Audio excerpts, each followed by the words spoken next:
नमस्कार दोस्तों, स्वागत है आपका स्टडी फॉर सिविल सर्विसेज में। वीडियो को पूरा देखिए। कोई भी आपका फीडबैक है, कोई सजेशन है, तुरंत वीडियो में कमेंट करके जरूर बताइए। अच्छा लगे तो वीडियो लाइक जरूर कर लीजिए और ऐसे वीडियो लगातार फ्री में पाने के लिए चैनल को तुरंत सब्सक्राइब कर लीजिए और बेल आइकन को जरूर टैप कर लीजिए ताकि आगे भी सारे वीडियो आपको मिलते रहे। यूट्यूब में फॉलो करते हैं तो प्लीज ये वाला फ्री टेलीग्राम चैनल जरूर ज्वाइन कर लीजिएगा। सारे नोटिफिकेशन, सारे अपडेट यहीं पे आते हैं, ध्यान रखिएगा। स्टडी फॉर सिविल सर्विसेज का कोई भी पेड ग्रुप अगर आपको ज्वाइन करना है तो सिर्फ 856480969065309608971523864455 यही नंबर है हमारे, सिर्फ जहां पे कॉल या व्हाट्सएप कर सकते हैं। इंस्टाग्राम पे हमारा पेज जरूर फॉलो कर लीजिएगा, study for civil dot services है। ट्विटर पे हमको जरूर फॉलो कर लीजिएगा, @स्टडी फॉर सिविल्स है। Hello everyone, welcome you all to study for civil services. आज की हमारी डेट है 8 जून और अगर आपको ये पीडीएफ चाहिए तो आप हमारे पेड ग्रुप्स को ज्वाइन कर सकते हैं। पेड ग्रुप्स के नंबर आपके सामने स्क्रीन पे दिए हुए हैं। इन नंबर्स पे कॉल करके आप जो भी करंट अफेयर्स की पीडीएफ्स हैं उन सबको यहाँ पर कलेक्ट कर सकते हैं। अब हमारे पास जो आर्टिकल्स हैं आज के, उनको हम लोग देख लेते हैं। आज का हमारा इंपॉर्टेंट आर्टिकल है ऑयल रिजर्व्स इन सॉल्ट कार्बिन्स। तेल के भंडार जो मिले हैं, मतलब तेल के भंडार नमक की गुफाओं में मिले हैं। उसके बाद है अगला ओपेक प्लस कवच सिस्टम, बहुत न्यूज में रहा है। भारत में जलवायु परिवर्तन, विश्व पर्यावरण दिवस और दिवाला और दिवालियापन। सबसे पहला आर्टिकल है हम लोगों का, जो नमक की गुफाओं में तेल के भंडार। अभी देखिए यहाँ पर नमक की गुफाओं में यहाँ पर भारत की क्षमता क्या है कि वहां से जो तेल के भंडार मिले हैं उससे हमारी क्षमता का क्या अंदाजा लगता है। तो देखिए भाई, सरकारी स्वामित्व वाली इंजीनियरिंग कंसल्टेंसी फर्म का नाम है इंजीनियर्स इंडिया, राजस्थान में है। वहां पे नमक की गुफा आधारित तेल भंडार विकसित करने की संभावनाओं को यहाँ पर देखा गया है। और अगर ये पूरी जो यहाँ पर जो भी ये पूरा चल रहा है, अगर ये पूरी चीज सक्सेसफुल भी हो जाती है, पूरा ये जो रिसर्च वर्क होता है जिसमें नमक से जो है तेल के भंडार मिल सकते हैं, अगर ये पूरी चीज सक्सेसफुल हो जाती है तो तेल की जो पूरी एक हमारी इंडिया की एक, आप कह लीजिए, रणनीति जो है ना तेल को लेकर की, वो काफी बढ़ जाएगी। तेल की कैपेसिटी, क्योंकि आज हम तेल के लिए बहुत सारे देशों पर निर्भर हैं, आप सभी जानते हैं यहाँ पर। अब ये क्या चीज है, मतलब आप थोड़ा सा आपको अजीब तो लग रहा होगा सुनने में कि ये क्या चीज है, कि मतलब तेल गुफा के अंदर से उसके भंडार, मतलब ऐसा क्या है।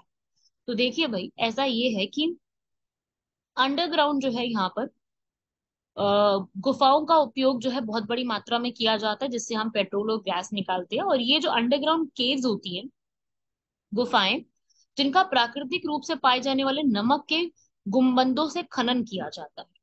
और अभी ऐसी जो है 7% देखी गई है। और ये अपने आप यहाँ पर गुफा जो है ना वो विकसित होती है सॉल्यूशन माइनिंग के माध्यम से। सॉल्यूशन माइनिंग के प्रोसेस से ये सारी गुफाएं जो है वो डेवलप होती है। और इससे जो है नमक को घोलने के लिए भारी मात्रा में नमक के भंडार चाहिए होते हैं। इसमें पूरा नमक को घोलने के लिए नमक चाहिए होगा और वहां पर ये जो है ये अपने आप से बनता है। तो नमक की जो एक गुफाएं होती है ये बहुत ही इजी तरीके से यहाँ पर जो है उससे तेल के भंडार निकल सकते हैं, आराम से ये हो सकता है। और इसके अलावा भी चट्टानी गुफाओं के विपरीत नमक की गुफा आधारित भंडारण जो होते हैं वो लगभग पूरी तरह सतह से बनाए गए और संचालित किए भी जा सकते हैं। ठीक है, तो इस तरीके से एक आर्टिकल याद रखिएगा। और जैसे अगर मैं बात करूं कि एक नमक की गुफा है और एक चट्टानी गुफा है ना, क्योंकि ऑलमोस्ट जो गुफाएं होती है वो तो चट्टान से ही बनी हुई होती है। तो नमक और चट्टान की गुफाओं में फर्क क्या होता है। देखो, चट्टानी गुफाएं चट्टानों से बने हुए मानव निर्मित होती है और इसमें हाइड्रोकार्बन सबसे ज्यादा मिलता है। लेकिन जो चट्टानी गुफाओं की तुलना में नमक की जो गुफाएं होती हैं जो सॉल्यूशन माइनिंग से बनती हैं, वो किफायती और कम श्रम लागत से बन जाती हैं। प्राकृतिक रूप से बहुत सील होती है और उनका निर्माण भी तेजी से तेल डालने पर निकालने के लिए भी किया जा सकता है। यूएसए ने यहाँ पर जो ये पूरा जो है वहां पर उन्होंने ये नमक से बनने वाली गुफाओं को बहुत अच्छे से स्टोर करके रखा हुआ है। और इंडिया की बात करें हम लोग तो हमारे यहाँ पर 3 रणनीतिक पेट्रोल के भंडार जो है ना वो खुदाई की गई गुफाओं से बने। तो अगर ये सब चीजें होती हैं तो बहुत ही फायदा होगा। और आज के समय में अगर मैं प्रेजेंट की बात करूं तो राजस्थान, जिनके पास अच्छा खासा जो है वो नमक का फॉर्मेशन है यहाँ पर, और एक रिफाइनरी बन रही है बाड़मेर राजस्थान के अंदर, जिससे जो है पूरा स्ट्रैटेजिक ऑयल रिजर्व्स बनते हैं। कोई भी इंडियन कंपनी जो है वो यहाँ पर अभी उनको कोई टेक्निकल नॉलेज नहीं है कि इससे कैसे आगे डेवलप किया जा सकता है। धीरे धीरे इस स्ट्रैटेजी को भी सीखा जाएगा और समझा जाएगा कि कैसे डेवलपमेंट हो सकती है, पर अभी फिलहाल के लिए नहीं है, तो वो आपको बस एक आइडिया होना चाहिए कि अभी तक ऐसा नहीं। तो उसे हम कहते हैं स्ट्रैटेजिक पेट्रोलियम रिजर्व्स, एक ऐसा सामरिक पेट्रोलियम भंडार जहां पर किसी एक विशेष रणनीति के अनुसरण के लिए उसको वहां पर जो है प्रतिबंधित कर दिया जाता है। ठीक है, आप रखते हो ना, जैसे आप लोग सभी जानते हैं कि भारत सरकार के पास भी फंड होते हैं। उस फंड में से एक फंड का नाम होता है कंटिजेंसी फंड। ये कंटिजेंसी फंड क्यों रखते हैं? ताकि अगर कभी भी अनएक्सपेक्टेड कोई चीज हो जाती है तो हम उसके लिए हमारे पास कुछ अमाउंट पहले से रहना चाहिए। तो यहाँ पर जो देश है, हर कंट्री वो अपने लिए एक स्ट्रैटेजिक रिजर्व क्रूड ऑयल की रखती है। तो वो अपनी कच्चे तेल का भंडारण रखते हैं, ताकि कभी भी अप्रत्याशित घटनाएं हो जाती हैं तो तत्काल मांग आती है किसी भी चीज की, उसको पूरा करने के लिए ये चीज चाहिए होती है। इंडिया जो कि थर्ड लार्जेस्ट कंज्यूमर है इन सब का, वो 85% से ज्यादा डिपेंडेंट इन्हीं पे रहता है। इंडिया में 3 लोकेशन पे अभी तो स्ट्रैटेजिक पेट्रोलियम रिजर्व्स है, विशाखापट्टनम, बेंगलुरु और पड्डूर, यहाँ पे। ठीक है, 3 है अभी फिलहाल के लिए, जिनकी अच्छी खासी कैपेसिटी है। 5.33 MMT उनकी कैपेसिटी। ठीक है, तो ये 3 जो है वो करीब करीब हमारे यहाँ अगर कभी भी पेट्रोलियम की यहाँ पर हमें कमी हो जाती है तो उसके लिए करीब करीब 10 दिनों का हमारे पास नेशनल डिमांड को कंप्लीट करने के लिए पैसा है। मतलब हमारे पास पेट्रोल पड़ा हुआ है। ठीक है, और साथ ही साथ ये तो चलो हो गया स्ट्रेटेजिक पेट्रोलियम रिजर्व, लेकिन हमारी जो ऑयल की कंपनीज है और भी, वो भी यहाँ पर कुछ कुछ पैसा संभाल कुछ कुछ रखती है यहाँ पर स्टोरेज फैसिलिटीज, जो कि यहाँ पर करीब 70 दिनों की, 70-74 दिनों के लिए हमारी जो कंट्री की पेट्रोल की डिमांड है उसको पूरा करने के लिए रखता है आगे। तो करीब 1-1.5 महीने का तो हमारे पास रिजर्व है पूरे देश के लिए। पर फिर भी यहाँ पर इसको जो है और ज्यादा देखने की जरूरत है। साथ ही साथ यूएस, जापान और चाइना के पास सबसे ज्यादा है स्ट्रैटेजिक पेट्रोलियम रिजर्व्स। तो स्ट्रैटेजी के तहत पेट्रोल को रिजर्व करके रखा जाता है। ठीक है, और साथ ही साथ अब यहाँ पर अभी 3 में तो था ही, जो मैंने आपको बता दिया, मैंगलोर, विशाखापट्टनम, पडूर। इसके अलावा 2 लोकेशंस पे और इसको ओपन अप किया जा रहा है। एक है यहाँ पर, जगह का नाम है चंडीखोल, और दूसरा पदूर। दो जगह पे दोबारा से यहाँ पर और खोला जाता है, खोला जा रहा है। ठीक है, और साथ ही साथ इंडिया ने ये भी डिसाइड किया है कि हमारी जो ये जगह है यहाँ पर हम इसको कमर्शलाइज भी करेंगे, मतलब और कंट्रीज भी अपने रिजर्व यहाँ पे रख सकती हैं। जैसे Abu Dhabi national oil company है, उन्होंने जो मैंगलोर का स्ट्रैटेजिक रिजर्व है, वहां पर करीब करीब 0.8 मिलियन टन का जो क्रूड ऑयल है वो वहां पे स्टोर करके रखा है। तो ये सब भी किया जा सकता है। समझ रहे हैं सभी लोग इस चीज को? तो ये है कुछ इस तरीके से यहाँ पर आपको स्ट्रक्चर्स देखने को मिलेंगे। कुछ ये स्ट्रक्चर्स होते हैं जहां पर आपको ऑयल रिजर्व्स है सॉइल केव में जो है इनको स्टोर करके रखा जाता है। सॉइल केव्स, मडस्टोन कैपरॉक है बीच, अंदर से यहाँ पर सॉइल की केवरन्स होती है, सरफेस की फैसिलिटीज है, ये सब पूरा यहाँ पर जो है एक तरीके से स्टोर करने की फैसिलिटीज रखी जाती है। इस ऑयल से, ऑयल इंजेक्शन स्टेज से पूरा ऑयल जो है वो बाहर की तरफ निकाला जाता है। क्लियर हुआ भाई यहाँ तक ये पूरा आर्टिकल? ठीक है भाई, बढ़े हम आगे नेक्स्ट पॉइंट पर।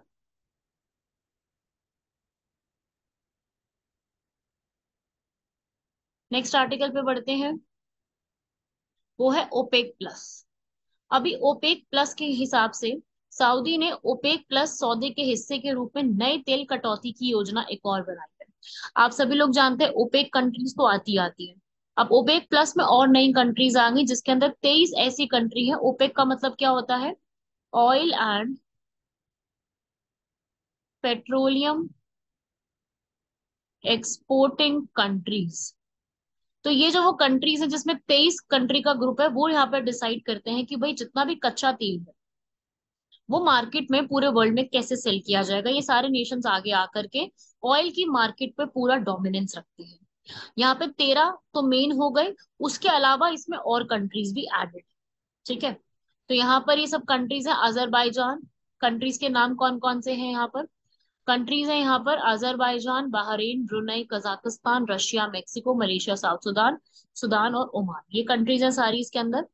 अब ओपेक की अगर मैं बात करूं, तो एक ऐसा ग्रुप है जिसमें सारी की सारी ऑयल एक्सपोर्ट किया जाता है, जिसका बेसिक काम यही होता है कि सब लोग यहाँ पर ऑयल के प्राइसेस को एक स्टेबलाइज करेंगे और डिसाइड करेंगे कि भाई कितना यहाँ पे रखना है। ये 1960 में बनाया गया। तो शुरुआत में इसके अंदर Iran, Iraq, Kuwait, Saudi Arabia, Venezuela है।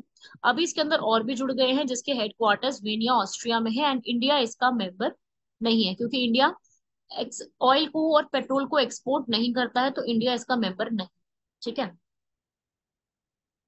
क्लियर हुआ भाई यहाँ तक? ओपेक, ओपेक प्लस, ऐसी ये सारी चीजें हमारे लिए काफी ज्यादा न्यूज में रहती हैं। एंड आपको ये ओपेक और ओपेक प्लस तो आना ही चाहिए। ठीक है, ओपेक और ओपेक प्लस का टॉपिक जो है ना, वो तो आपसे पूछा ही जाता है, वो तो आना ही चाहिए एग्जाम में, इम्पोर्टेंट है ही है। ठीक है, ये सीधा सीधा सवाल जो है इससे बनता है कि ओपेक क्या है, ओपेक प्लस क्या है। और यहाँ पर Iran, Libya, Algeria, Venezuela, Ecuador, Nigeria, Gabon, Iran, Kuwait, Qatar, UAE, Saudi Arabia, ये सारी ओपेक कंट्रीज का यहाँ पर पार्टिसिपेंट है। ठीक है, तो ये तो एक हमारे लिए इम्पोर्टेंट टॉपिक है ही। अगर आप यूपीएससी के लिए प्रिपेयर कर रहे हैं, यूपीपीसीएस के लिए प्रिपेयर कर रहे हैं, दोनों ही हमारे लिए उतनी ही इम्पोर्टेंस रखती है। ठीक है, यूपीएससी में पूछा जाता है, मेंबर्स के नाम खूब ज्यादा पूछे जाते हैं, और ओपेक प्लस अगर है तो उसमें भी कई बार पूछ लिए जाते हैं। ठीक है, तो दोनों में इम्पोर्टेंस है। आप दोनों के लिए इसको पढ़ के जाना पड़ेगा। इट्स नॉट ओनली कि सिर्फ यूपीएससी के लिए प्रिपेयर कर रहे हो तो सिर्फ आपको ये मेंबर कंट्रीज के नाम याद रखने, या अरब लीग में कौन कौन सी हैं याद रखने हैं। ये सब अगर देखो, कोई ऑर्गेनाइजेशन अगर न्यूज में चल रही है, जैसे ये ऑर्गेनाइजेशन न्यूज में है, तो प्रिलिम्स में क्वेश्चन बनेगा, इसमें मेंस में कोई क्वेश्चन नहीं बनेगा। ठीक है, ये प्रिलिम्स में क्वेश्चन बनेगा, प्रिलिम्स में हमसे सीधा सीधा सवाल कर सकता है इसके ऊपर। तो जो भी ऑर्गेनाइजेशन मैं आपको यहाँ पे बताती हूँ, आप लोगों ने, मैं यही सजेस्ट करूंगी कि सभी लोग एक अलग से नोटबुक बना लो इसकी, उस नोटबुक में लिखते रहो सारी चीज। ठीक है, अलग से नोटबुक लिखी होगी ना, बनी हुई होगी, तो इजी हो जाएगा। तो उस नोटबुक में आप लोग सारी ऑर्गेनाइजेशन लिख लो, वो ऑर्गेनाइजेशन जो न्यूज में चल रहे हैं, और उनको प्रीलिम्स के लिए याद करना शुरू करो। ठीक है, चलिए। और ये प्रीलिम्स का मतलब मेरा सिर्फ यूपीएससी से नहीं है, यूपीपीसीएस एग्जाम से भी है, क्योंकि यूपीपीसीएस में भी तो प्रीलिम्स होता ही है ना, मतलब पेपर वन होता है। तो उसमें भी क्वेश्चन आते हैं यहाँ से, इसको हल्के में मत लीजिएगा कि ये सब नहीं पढ़ना है, अपने को पढ़ना है, बिल्कुल पढ़ना है। अगला है भाई कवच सिस्टम। अभी आप सभी जानते हैं कि एक बहुत ही दुखद दुखद घटना हमें उड़ीसा के बालासोर में देखने को मिली है। कोरामंडल एक्सप्रेस मालगाड़ी से टकराई, तीसरी एक और ट्रेन टकराई, जिसकी वजह से काफी लोगों के यहाँ पर इंजरी, जान गई। काफी दुखद एक पूरा सिस्टम था। तो अभी यहाँ पर आपको एक सिस्टम समझना पड़ेगा इस पूरे से जुड़ा हुआ, वो है कवच सिस्टम। कवच सिस्टम 2022 के यूनियन बजट आत्मनिर्भर भारत इनिशिएटिव में आया था, जो कि यहाँ पर research design and standard organisation railways ने मिलकर के बनाया था। जिसमें क्या होता है कि अगर कोई एक पटरी पर कोई दो ट्रेनें सेम टाइम पर अगर टकरा जाती है, सेम ट्रेनें दो टाइम पे टकरा जाती है अगर, तो वो पहले ही अलर्ट कर देगा। वो अपनी यहाँ पर अल्ट्रा हाई रेडियो फ्रिक्वेंसी यहाँ पर होगा, और अपने आप ही ब्रेक लगा करके ड्राइवर्स को अलर्ट कर देगा। ठीक है, इसे कहते हैं कवच। कवच का मतलब क्या होता है? प्रोटेक्शन देना। तो यहाँ पर ड्राइवर्स को अलर्ट करके, ये 2016 से इसके पूरे सिस्टम चल रहे हैं। अभी इसका यही है कि भाई कभी भी इस तरीके से ऐसा कुछ होता है, तो यहाँ पर लोकोमोटिव पायलट्स जो होते हैं उनको यहाँ पर डेंजर का, ओवर स्पीडिंग का यहाँ पर वो एक अंदेशा दे देते हैं, एक अलर्ट कर देते हैं यहाँ पर। ब्रेक लगाना, ट्रेन को रोकना, जब ऐसे पता चल जाता है, देखो यहाँ रीड करो सब लोग, मैं आपको रीड करके भी बता देती हूँ कि कभी भी ब्रेक को नियंत्रित करना, ट्रेन को निर्धारित दूसरी दूरी के भीतर उसी लाइन पर दूसरी ट्रेन का आलोकन कर सकने की सहूलत प्रदान होती है। और कभी भी ऐसा होता है तो, ठीक है, तो स्पीड ऑफ अ ट्रेन जो है वो अपने आप यहाँ पे कंट्रोल हो जाएगी, और उसमें ब्रेक जो है यहाँ पे लग जाएंगे, उसे कहते हैं कवच सिस्टम। तो ये कवच सिस्टम यहाँ पर जो है वो देखा गया था, और ये automatic train protection ATP system पे है, ताकि जितनी भी रनिंग ट्रेन है उनसे कोई नुकसान होता है तो उसको बचाया जा सके। अभी ये हाल फिलहाल यहाँ पर इसको कुछ कुछ एरियाज में अप्लाई कर दिया गया है, पूरे भारत में ये अप्लाई नहीं हुआ है। अभी जो उड़ीसा में यहाँ पर घटना हुई है बालासोर में, उसके लिए हमारा कवच सिस्टम इम्पोर्टेंट है। तो आप लोगों को यहाँ पर जो ये बालासोर का इंसिडेंट है, आप लोगों को ये पूरा एक सिस्टम के बारे में नॉलेज होनी चाहिए, क्योंकि इस पे क्वेश्चन आ सकते हैं। ठीक है, अभी तक मैं आपको बता दूं डेटा ये शो करता है। अब आप लोग सोचेंगे अगर ये कवच सिस्टम था तो उड़ीसा में ट्रेन एक्सीडेंट कैसे हुआ। तो देखिए, ऐसा बताया गया, गवर्नमेंट ने ये बताया है कि इस पूरे रूट पर कोई भी कवच का सिस्टम नहीं लगाया गया था। ठीक है, तो ये था यहाँ पर मिसहैपनिंग जो हुई है, कवच वहां पे अभी कुछ हुआ ही नहीं है। ऑफिशियल ने यहाँ पर, पूरा रेलवेज ने यहाँ पर इस चीज को अपनी एक्सप्लेन किया है। ठीक है, तो इस चीज को आप यहाँ पर, अगर कवच सिस्टम होता तो ये चीजें प्रिवेंट की जा सकती थी। यहाँ पर 1000 से ज्यादा लोगों की जानें गई हैं, और मतलब लोगों के यहाँ पर 1000 से ज्यादा लोगों की यहाँ पर इंजरी जो है वो यहाँ पर देखी गई है। ठीक है भाई, तो इस तरीके से ये एक सिस्टम कवच है, वो न्यूज में चल रहा है। तो I just want all of you कि आप सभी लोग इसको, कवच सिस्टम को एक बहुत अच्छे से कंप्लीट करो। Electronic interlocking system, prevention system है ये पूरा। तो इस पूरे को यहाँ पर आप कंप्लीट कीजिएगा। कई लोगों ने इसके ऊपर पिटिशन फाइल करी है कि जिससे आप इस पूरे सिस्टम को बचा सकें। पीआईएल फाइल करी है इसके ऊपर कि भाई इसके ऊपर एक पूरी 3 ट्रेन कोलिजन जो हुआ है, इसके ऊपर एक पूरा कम्युनिटी बैठनी चाहिए और जवाबदेही चाहिए, जो कि सही बात भी है। इस पूरे सिस्टम के लिए जवाबदेही बनती है। क्लियर हुआ सब लोगों को यहाँ तक? बाकी आई होप आप लोगों ने पूरा उड़ीसा में जो हुआ था उस सिस्टम को पूरा देखा होगा, समझा होगा। बाकी जो है ये कवच सिस्टम इस चीज के लिए काफी न्यूज में रहता है, तो आप इसको इस तरीके से याद कर लीजिएगा।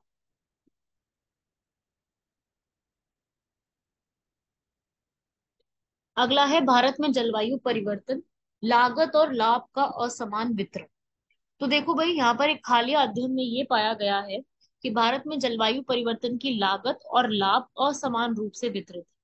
राइट, आप ये चीज मानेंगे कि भाई इंडिया में क्या है ना, कि हम लोग बिल्कुल क्लाइमेट को चेंज करने के लिए, क्लाइमेट चेंजेस के लिए काफी स्टेप ले रहे हैं, पर जो भी हमारे स्टेप लेने के पूरे एक जो प्रोसेस है ना, जो कॉस्ट और बेनिफिट है, वो सही तरीके से डिस्ट्रीब्यूटेड नहीं है पूरे भारत।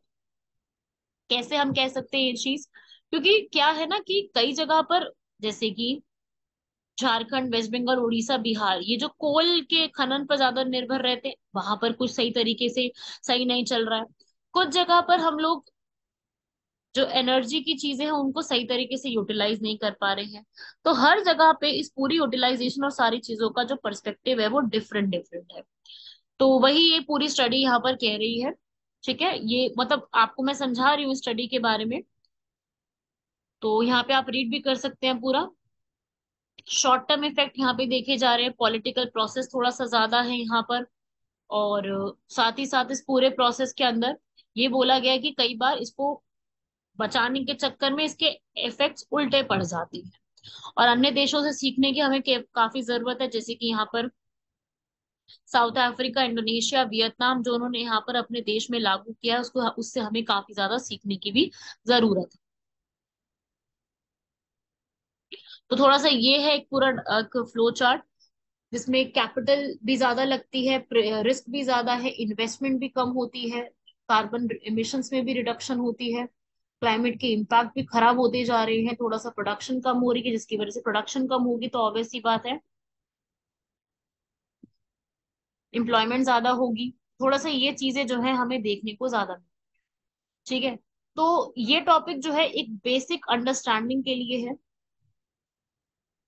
इसके अंदर बहुत रेयर चांस है इस टॉपिक से कि प्रीलिम्स में या मेंस में कोई सवाल हो। ठीक है, ये बेसिक अंडरस्टैंडिंग का टॉपिक है, क्योंकि क्लाइमेट चेंज का टॉपिक न्यूज में रहता है, इसलिए आपको यहाँ पर थोड़ा सा इसके बारे में मैंने बताया है। अगला है 5 जून को, आप सभी लोग जानते हैं वर्ल्ड एनवायरनमेंट डे सेलिब्रेट किया जाता है। तो यहाँ पर वर्ल्ड एनवायरनमेंट डे के दिन यहाँ पर क्या किया गया है, ई कुकिंग ट्रांजिशन की बात की गई। 1973 से ये चलता आ रहा है। क्यों 5 जून ही सिलेक्ट हुआ? क्योंकि असल में ऐसा हुआ था कि 5 जून 1971 से 16 जून तक स्टॉकहोम में एनवायरनमेंट के ऊपर एक मीटिंग चली, उसे स्टॉकहोम कॉन्फ्रेंस कहते हैं, जो कि 5 जून को शुरू हुई थी। तो इसी वजह से 5 जून को वर्ल्ड एनवायरनमेंट डे हम लोग मनाते हैं। और उसके बाद से यूएन ने इस पूरे इवेंट को हर साल का ही कर दिया और हर साल इसको बनाया जाता है। इस बार की जो थीम थी वो क्या थी? Beat plastic pollution. ठीक है, बीट प्लास्टिक पॉल्यूशन। इस बार इस इवेंट को यहाँ पर नीदरलैंड्स और कोटे डी आइवरी ने यहाँ पर मिलकर के मनाया, क्योंकि 50 साल इस पूरे इवेंट को खत्म हो गए और इस बार की बीट प्लास्टिक पॉल्यूशन था। क्योंकि प्लास्टिक्स यहाँ पर हार्मफुल होते हैं, आप सभी लोग जानते हैं। जितना भी यहाँ पर समुद्री अपशिष्ट होता है, मरीन वेस्ट होता है, उसमें मैक्सिमम कंट्रीब्यूशन किसका होता है? प्लास्टिक का। कितनी जानी जाती है यहाँ पर, और कितना टन्स में प्लास्टिक जो है वो यहाँ पर रिसाइकलिंग नहीं किया जाता है। क्योंकि कितना टन्स में प्रोड्यूस होता है? 400 मिलियन टन्स, लेकिन 10% ही सिर्फ रिसाइकिल हो पाता है। ठीक है। और 19 से 23 मिलियन टन यहाँ पर आपको लेक्स, रिवर्स और सीज में मिलेगा, जो कि दो करीब इतने सारे, अगर हम आईफिल टावर्स को इकट्ठा कर देंगे तो उनके वेट के बराबर होगा। ठीक है, तो इस तरीके से ये सारी चीजें हैं। तो इस पूरे प्लास्टिक से जो पॉल्यूशन क्रिएट होता है उसको बीट करने के लिए बहुत सालों से स्टेप्स लिए जा रहे हैं। इस बार की भी इसी प्रकार की थीम रखी गई है, ताकि हर कोई व्यक्ति प्लास्टिक पॉल्यूशन के अगेंस्ट कोई ना कोई स्टेप ले सके। यूएनईपी ने इसको स्टार्ट किया। यूएनईपी जिसके हेडक्वार्टर्स नैरोबी केन्या में है, ये एक तरीके से यूनाइटेड नेशन का एक स्पेशलाइज्ड जो है वो फंड्स एंड प्रोग्राम्स का पार्ट है, जिसका मिशन है लोगों को एनवायरनमेंट में बताना, ताकि आगे आने वाली जनरेशन को एनवायरनमेंट की नुकसान जो आज हम कर रहे हैं उसका नुकसान उनको ना झेलना पड़े। इसे ही हम सस्टेनेबल डेवलपमेंट भी कहते हैं, कि डेवलपमेंट इस तरीके से होनी चाहिए कि आगे आने वाली जनरेशन को नुकसान ना पहुंचे। तो सस्टेनेबल डेवलपमेंट इसे कहते हैं सतत विकास। लास्ट आर्टिकल है हमारा इंसॉल्वेंसी बैंक्रप्सी। कांग्रेस ने एक सवाल किया है कि भाई जो अगर हम बैंक्रप्सी का कोड निकालते हैं दिवालियेपन का, संगठित लूट का ही एक उपकरण है। देखो इंसॉल्वेंसी पता है क्या होता है? जब एक व्यक्ति के पास जो है कर्जा इतना बढ़ जाता है, उसकी लाइबिलिटीज इतनी बढ़ जाती है, जितना उसके पास असेट है उससे ज्यादा उसके ऊपर कर्जा चढ़ जाता है। जब वो बिल्कुल अपने जो भी उसके बचे कुचे जो भी उसका ऋण है, लोन है, वो चुका नहीं पाता है, तो वो किसी भी तरीके से हो सकती है, कभी बिजनेस में लॉस हो जाना, कोई भी काम हो सकता है। इंसॉल्वेंसी इसे कहते हैं दिवाला निकलना। एक वही होता है दिवालिया। अब वो होता है कि भाई अब बैंक जो है ना यहाँ पर उसके अगेंस्ट लीगल प्रोसेस लगाएगा, कि अब यहाँ पर ये पर्सन अपने जितने भी उसके जो पैसे हैं, जो उसका लोन चल रहा है, वो सारी चीजें वो पे नहीं कर पा रहा है, तो एक पूरा कोर्ट का प्रोसीजर होगा, रूल्स एंड रेगुलेशंस होंगे, उसे कहते हैं इंसॉल्वेंसी एंड बैंक्रप्सी, दिवाला और दिवाला। इससे जुड़ा हुआ पार्लियामेंट ने 2016 में एक पूरा यहाँ पर पास किया था, जिसमें यही था कि एक पर्सन अगर नहीं पास कर पाता है तो उसके लिए एक टाइम बाउंडेशन रखी जाएगी, कि 180 दिनों के अंदर अंदर यहाँ पर वो जो भी कंपनीज हैं या जो भी सारी चीजें हैं उनको अपना पैसा जो है वो देखना पड़ेगा। और अगर नहीं कर पाते हैं तब उसको एक्सटेंड भी किया जा सकता है, अगर कुछ भी प्रॉब्लम होती है तो। उसे कहते हैं इंसॉल्वेंसी एंड बैंक्रप्सी। ठीक है, क्योंकि इससे जो है सबको नुकसान पहुंचता है। ये एक केस भी आया था इसका, कृंधन infrastructure versus Venkatesan Shankar Narayan case. ठीक है, इसमें ये बोला गया था कि संहिता के तहत निर्धारित समय सीमा के पूर्ण पालन में दिवाला समाधान में अनिश्चितकालीन विलंब नहीं होना चाहिए। तो वही है भाई, अगर कोई भी बिजनेस यहाँ पे करना चाहता है तो वो बिजनेस आराम से कर सके और एंटरप्रेन्योरशिप बढ़े, और सरकार यहाँ पर ज्यादा से ज्यादा ऋण दे करके लोगों को मदद करे। आज के हमारे क्वेश्चंस है फुट रॉट डिजीज। ये एक तरीके का जो है वो एक डिजीज होता है, जैसे कि आप नाम से समझ रहे हैं, फुट रॉट। तो ये एक तरीके का डिजीज होता है, और ये एनिमल्स वगैरह काफी जगह पे देखने को मिलेगा, जिसमें स्किन जो है ना वो बहुत इन्फ्लेमेट हो जाती है। इन्फ्लेमेट का मतलब क्या होता है? स्किन सूज जाती है, इन्फ्लेमेशन हो जाता है, स्किन बहुत ज्यादा सूजने लगती है। ज्यादातर ये आपको एनिमल्स में देखने को मिलेगा। इसे कई बार जो है इसे बकाना रोग के नाम से भी जानते हैं। सॉइल और सीड से बनने वाला है, जो कि बासमती राइस पैडी में देखने को मिलता है। इससे क्या होता है, जो भी पौधे होते हैं इससे बनने वाले, वो पीले रंग और के लंबे हो जाते हैं, ये बाद में पौधे सूखने लग जाते हैं और फिर उनके बाद इनकी डेथ हो जाती है। और ये फुट रॉट डिजीज आपको ज्यादा से ज्यादा जो है वो कैटल है, मवेशी है, उनपे बहुत ज्यादा देखने को मिलेगा। ये जो है आपको शीप गोट्स इसमें। बेसिकली फुट रॉट, फुट मतलब क्या हो गई, सड़ गई, रॉट का मतलब सड़ना होता है। तो यहाँ पर क्या होता है कि जो हमारे पैर है ना वो सड़ जाते हैं एक तरीके से, उसे कहते हैं हम फुट रॉट डिजीज। क्लियर हुआ? तो सारी स्टेटमेंट ठीक लिखी गई है इसके अंदर। लास्ट क्वेश्चन है आज का हमारा, अमचांग वाइल्ड लाइफ सेंचुरी जो कि आसाम में लोकेटेड है। अमचांग एक तरीके की, जैसे आप जानते हैं कि आसाम के अंदर अच्छी खासे नंबर ऑफ नेशनल पार्क है, 7 करीब जो है वहां पर नेशनल पार्क है। ऐसे ही वहां पर एक वाइल्ड लाइफ सेंचुरी भी है, क्योंकि वहां पर अच्छे खासे फ्लोरा एंड फौना आपको देखने को मिलेंगे। वहां पर 3 रिजर्व फॉरेस्ट है, खानापारा, अमचांग और साउथ अमचांग करके। तो Amchang wild life sanctuary Guwahati Assam में बनी हुई है। यहाँ पर जो है आपको अच्छे खासे डेसिडियस और सेमी एवरग्रीन फॉरेस्ट मिलेंगे, और यहाँ पर आपको बहुत ज्यादा अमाउंट में एलिफेंट जो है वो देखने को मिलेंगे। ठीक है भाई, देखिए न्यूज में थी थोड़ा सा, तो ये आप याद रखिएगा। कहाँ पे लोकेटेड है ये आपसे पूछा जा सकता है, क्योंकि लोकेशन वगैरह को मैच करने के लिए क्वेश्चंस आते हैं। Is this clear to you everyone? ये सारा का सारा आपको फैक्ट्स क्लियर हो जाने चाहिए, जितना भी आज हम लोगों ने पढ़ा है।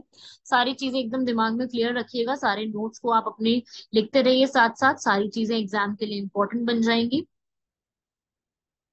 तो ये सारे फैक्ट्स जितने भी लिखवाए हैं कंप्लीट करना। बाकी मिलते हैं आप लोगों से नेक्स्ट लेक्चर में। तब तक के लिए धन्यवाद, शुक्रिया, जय।